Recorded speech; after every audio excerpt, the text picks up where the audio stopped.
Film ഗാരേജിന്റെ ഇന്നത്തെ cinema വാർത്തകളിലേക്ക് ഇവർക്കും സ്വാഗതം. ലാലേട്ടനെ നായകനാക്കി പൃഥ്വിരാജ് സുകുമാരൻ സംവിധാനം ചെയ്യുന്ന എമ്പുരാൻ വരുന്ന മാർച്ച് 27-ാം തീയതി തിയേറ്ററുകളിലേക്ക് എത്തുകയാണ്. തമിഴ് സിനിമ ഇൻഡസ്ട്രിയിലെ വലിയ പ്രൊഡക്ഷൻ ഹൗസുകളിൽ ഒന്നായ ലൈക്ക പ്രൊഡക്ഷൻസ് കൂടി നിർമ്മാണ പങ്കാളിയിൽ ഭാഗമായ ലാലേട്ടന്റെ എമ്പുരാനുമായി ഇപ്പോഴത്തെ ക്ലാഷ് റിലീസ് പ്രഖ്യാപിച്ചിരിക്കുകയാണ്. ചിയാൻ വിക്രം നായകനെത്തുന്ന വീരാധീര സൂരൻ. സമീപകാലത്തെ വിക്രം സിനിമകളെല്ലാം തന്നെ നിരാശയാണെങ്കിൽ പോലും ഈ സിനിമയിൽ കൂടുതൽ പ്രേക്ഷകർക്ക് പ്രതീക്ഷയുണ്ട് എന്ന സിനിമയുടെ കണ്ടന്റുകളുടെ റെസ്പോൺസിൽ നിന്ന് വ്യക്തമായതാണ്. ഇന്നിപ്പോഴത്തെ സിനിമയുടെ റിലീസ് തീയതി പ്രഖ്യാപനം വന്നിരിക്കുകയാണ്. മാർച്ച് 27-ാം തീയതി സിനിമ തിയേറ്ററുകളിലേക്ക് എത്തുന്നതാണ്.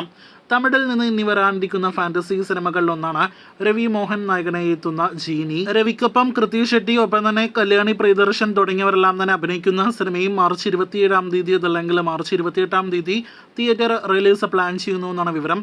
വമ്പൻ ബഡ്ജറ്റിൽ വരാനിരിക്കുന്ന സിനിമ കൂടിയാണ് ജീനി. കഴിഞ്ഞ വർഷത്തെ 450 കോടിയിലേറെ കളക്ഷൻ നേടിയെടുത്ത് വിജയിച്ച തളപതി വിജയ് ചിത്രമാണല്ലോ the greatest of all time. ഇപ്പോഴത്തെ മലയാളം ഭാഷയിൽ സിനിമ ടെലിവിഷൻ സംപ്രേഷണത്തിനായിട്ട് ഒരുങ്ങുകയാണ്. വരുന്ന ജനുവരി 25-ാം തീയതി കേരളത്തിൽ സിനിമ ആദ്യമായിട്ട് ടെലിവിഷൻ പ്രീമിയറിനായിട്ട് എത്തുന്നതാണ്. കഴിഞ്ഞ വർഷം തിയേറ്ററുകളിലേക്ക് എത്തി പരാജയപ്പെട്ട സിനിമയാണല്ലോ നിവിൻ പോളി നായകനായി എത്തിയ മലയാളി ഫ്രം ഇന്ത്യ. സിനിമ മാസങ്ങൾക്ക് ശേഷം TV സംപ്രേഷണത്തിനായിട്ട് എത്തുകയാണ്. സൂര്യ TV സാറ്റലൈറ്റ് അവകാശങ്ങൾ സ്വന്തമാക്കിയ സിനിമ സൂര്യ TVയിൽ ഈ വരുന്ന ജനുവരി 26-ാം തീയതി രാവിലെ 11:30 സിനിമ സംപ്രേഷണം ചെയ്യുന്നതാണ്. ചിത്രത്തിന്റെ പ്രൊമോ എല്ലാം തന്നെ വന്നു തുടങ്ങിയിട്ടുണ്ട്. ബോഗിയൻവില്ല കഴിഞ്ഞ വർഷത്തെ തിയേറ്ററുകളിൽ വിജയിച്ച അമൽ നീർത്ത് സിനിമയാണല്ലോ. ചിത്രത്തിന്റെ സാറ്റലൈറ്റ് അവകാശങ്ങൾ ഏഷ്യനെറ്റാണ് സ്വന്തമാക്കിയിരിക്കുന്നത്. സിനിമ ഉടനെ ഏഷ്യനെറ്റിൽ സംപ്രേഷണം ചെയ്യുന്നതാണ്. തുടർച്ചയായി ഒട്ടനേകം വിജയ സിനിമകൾ സംവിധാനം ചെയ്തുകൊണ്ടിരിക്കുന്ന അമൽ നീർത്തിന്റെ അടുത്ത സിനിമ ലാലേട്ടനും മൊത്താണ് എന്ന് മാസങ്ങളായിട്ട് പ്രേക്ഷകരെ അറിയിച്ചുകൊണ്ടിരിക്കുകയാണല്ലോ. ഇപ്പോഴത്തെ ലാലേട്ടന് നായകനാക്കി അമൽ നീർത്ത് സംവിധാനം ചെയ്യുന്ന ചിത്രത്തിന്റെ ഒഫീഷ്യൽ പ്രഖ്യാപനം വളരെ അടുത്ത് തന്നെ അണിയറയിൽ ഒരുങ്ങുന്നു എന്നാണ് വിവരം.